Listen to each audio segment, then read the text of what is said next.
저는 초등학생 아이를 키우고 있는 40대 여자입니다. 남편과 결혼한 지 올해로 14년이 지났지만 채 15년을 채우지 못하고 이혼으로 끝나게 되었네요. 저희 친정아버지는 제가 초등학교도 들어가기 전인 아주 어릴 적에 돌아가셨고 홀로 남은 엄마가 저와 언니를 키우셨어요. 저는 우리 친정엄마를 떠올리기만 해도 또 눈물이 납니다. 두 딸들 때문에 평생 쉬는 날 없이 일만 하셨어요. 엄마는 30년 가까운 오랜 시간 동안 시장 초입에서 분식집을 운영하셨습니다.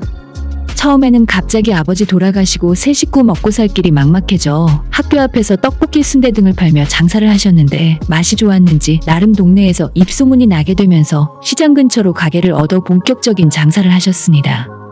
비가 오나 눈이 오나 제가 나중에 철들고 나서 생각해보니 엄마가 가게 문을 닫은 날이 1년에 명절 이틀 빼곤 없더라고요. 제가 고등학교 다닐 때는 대학교 등록금 번다고 하시더니 저와 언니가 대학 졸업하고 직장 생활하며 돈을 벌 때에도 엄마에게 좀 쉬어가며 하라고 아무리 이야기해도 저희 두 사람 모두 시집 갈 때까지는 벌어야 한다면서 매일 그 고된 일을 하셨습니다. 평생을 그렇게 놀 줄도 모르고 일만 하고 살던 엄마가 작년 겨울에 갑자기 돌아가셨어요. 최근 들어 속이 답답하다고 하는 엄마의 말에 빨리 병원에 가보시라 말만 하고 정작 직접 모시고 가려 하지 않았던 저 때문에 엄마는 돌아가시는 그날도 아침부터 시장에서 장사 준비를 하시다 쓰러지시고는 두 번 다시 일어나지 못하셨어요. 급하게 연락을 받고 달려간 병원에서 호스를 꽂고 누워있는 엄마를 보면서 한번 상상조차 해본 적 없는 모습에 눈물조차 쉽게 나오지 않더라고요. 그렇게 갑자기 쓰러지셔서 응급실로 들어간 엄마는 다시 정신을 차리지 못하고 이틀 만에 너무나도 빨리 세상을 떠나셨습니다. 엄마와는 2시간 떨어진 지역에 살고 있던 저는 엄마가 쓰러졌다는 말을 듣고 자영업을 하고 있던 남편은 가게에서 일을 해야 하고 딸은 학교에 다니고 있어서 일단 저 혼자 병원을 찾았어요. 병원에는 저보다 언니네 부부가 먼저 와 있었고 그때까지만 해도 어머니가 돌아가실 거라곤 생각조차 하지 못했습니다. 하지만 다음날 오전을 넘기지 못하시고 갑자기 돌아가셔서 언니와 저는 너무나 큰 충격에 어떻게 해야 할지 모르겠더라고요. 일단 남편에게 전화를 걸어 우리 엄마가 돌아가셨다고 이야기를 하며 펑펑 울었고 가슴을 치며 울다가 그 자리에서 잠깐 정신까지 잃었습니다. 엄마가 불편함을 이야기할 때 제가 빨리 와서 병원으로 모시고만 갔었어도 어디가 아픈지 알 수 있었을 텐데 그랬다면 엄마를 살릴 수 있었을 텐데 자꾸 후회만 되고 미칠 것만 같더라고요. 당시에 저와 언니는 정신이 반쯤 나가 있었기 때문에 저희를 대신해 상주를 자처한 형부 덕에 엄마를 장례식장으로 모시고 빈소를 꾸렸어요. 남편에게 일단 내일 당장 가게 문을 닫고 딸을 데리고 넘어오라 했더니 단체 손님 예약되어 있어서 당장은 곤란하다 하더군요. 엄마의 장례식도 중요하지만 제 남편이 동네 장사를 하고 있는 입장에서 예약한 손님과의 약속도 중요하기에 그렇게 하라고 말했습니다. 남편은 동네에서 나름 유명한 키즈 카페를 운영하고 있었는데 엄청 넓진 않고 시설이 뛰어나진 않았지만 친화력이 좋은 남편 성격 덕분에 단골 손님은 꽤 많았어요. 종종 아이들의 생일 파티나 어린이집 단체 예약도 들어오기 때문에 갑자기 가게 문을 닫기란 쉽진 않습니다. 그래서 언니네 부부에게 우리 남편은 당장 못 올 것 같고 예약 손님 마무리 짓고 다음날 올 수 있을 거라 이야기했죠. 그렇게 저희 셋이서 빈소를 지키고 있다가 그날 저녁 언니네 아들과 제 딸이 장례식장으로 찾아왔습니다. 저는 깜짝 놀라서 아빠도 없이 딸 혼자 어떻게 왔냐고 물었더니 아빠가 엄마 혼자서 힘들어할 테니 택시 타고 가서 도와주라고 했다네요.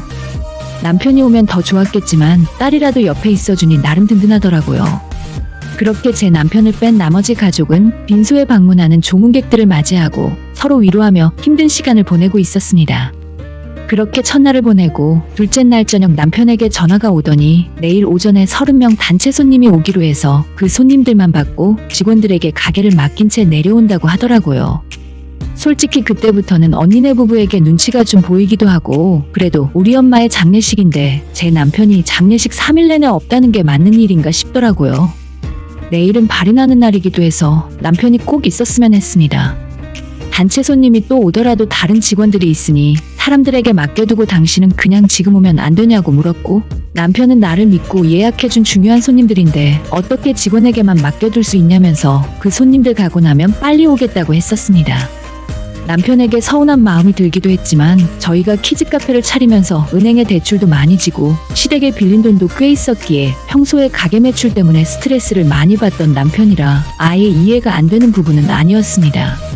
오전에 발인을 하는데 그 시간까지는 도저히 올 수 없을 것 같고 우리 엄마 화장할 때는 당신이 내 옆에 있어줘야 하지 않겠냐고 제발 그 시간 전에는 꼭 와달라 신신당부를 했어요.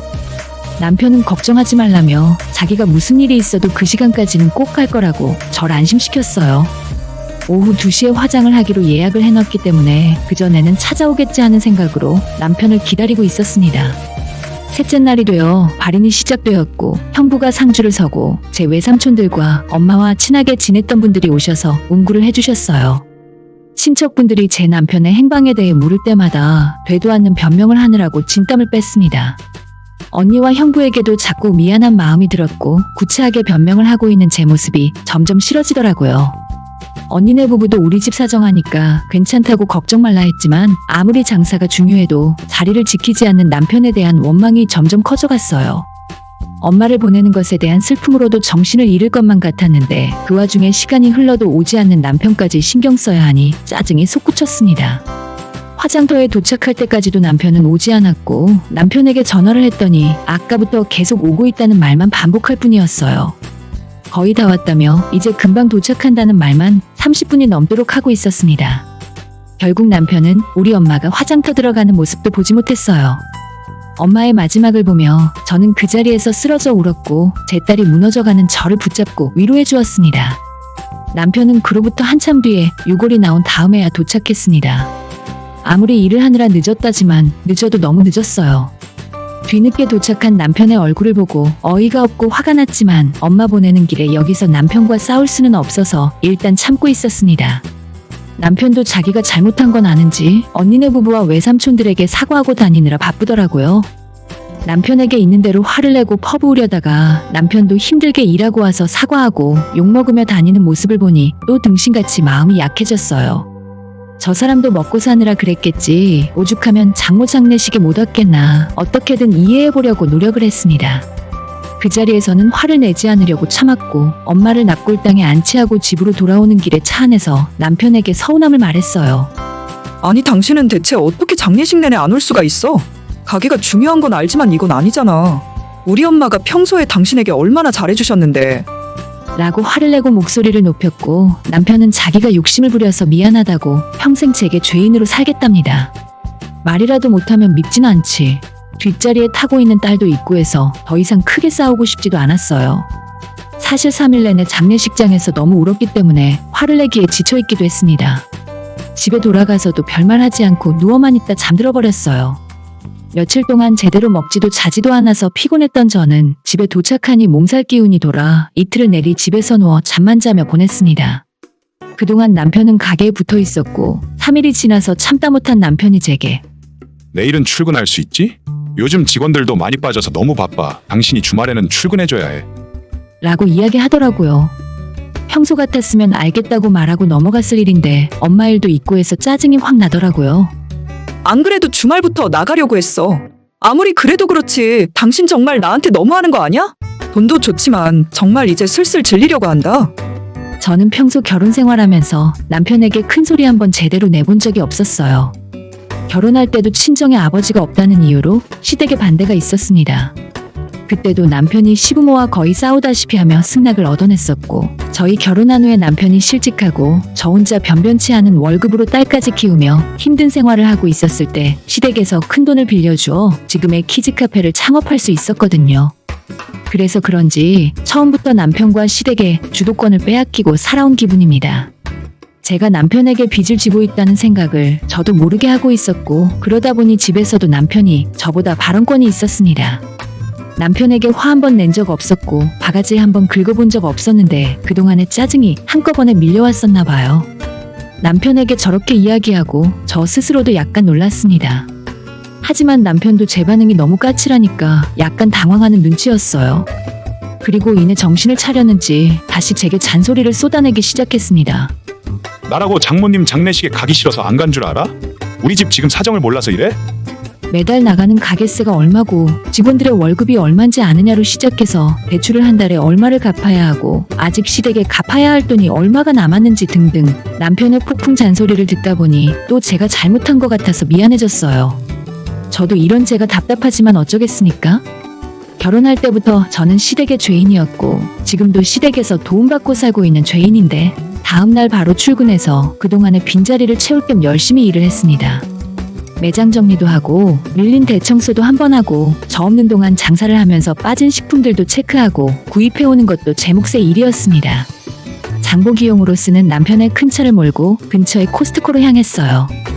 가게에서 파는 메뉴 중에 코스트코에서 구입해오는 것들이 있거든요. 한참을 운전해서 가고 있다가 문득 이상한 점을 느꼈어요.